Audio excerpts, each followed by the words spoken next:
ఆర్య, నేను పెళ్లి చేసుకోబోతున్న అబ్బాయి తినే కళ్యాణ్. మేమిద్దరం త్వరలోనే పెళ్లి చేసుకోబోతున్నాం. అలా అయితే నువ్వు తన్ని పెళ్లి చేసుకోవడానికి ఒప్పుకున్నావా? అవును, తన లైఫ్ లో ఎలాగో సెటిల్ అయిపోయాడు, మంచిగా డబ్బులు సంపాదిస్తున్నాడు, కారు, బిజినెస్, బంగ్లా. తను పెళ్లి చేసుకుంటే నేను కూడా సెటిల్ అయిపోతాను. ఇన్ని రోజుల నుంచి నువ్వే నా ప్రాణమని నేను ప్రేమించాను, మరి నా పరిస్థితి ఏంటి? ఏంటి ప్రేమ? డబ్బుంటే ప్రేమ, పెళ్లి అన్నీ మన దగ్గరికే వస్తాయి. బ్రో, కొంచెం సైడ్కి వస్తారా? మీతో కొంచెం మాట్లాడాలి. బ్రో, నేను తనని చాలా సిన్సియర్గా లవ్ చేస్తున్నాను బ్రో. తెలుసు. మరి తెలుసు కూడా. నా ప్రేమని వేరెవరో డబ్బున్న వాళ్ళు లాక్కున్నాడు, అందుకే నేను నీ ప్రేమను లాక్కున్నా. నువ్వు కూడా డబ్బులు బాగా సంపాదించు, వేరే వాళ్ళ ప్రేమని నువ్వు కూడా లాక్కోవచ్చు.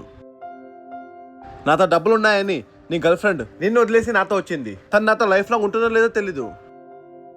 జీవితంలో ఒకటి గుర్తుపెట్టుకో, ప్రేమ పరువు కావాలంటే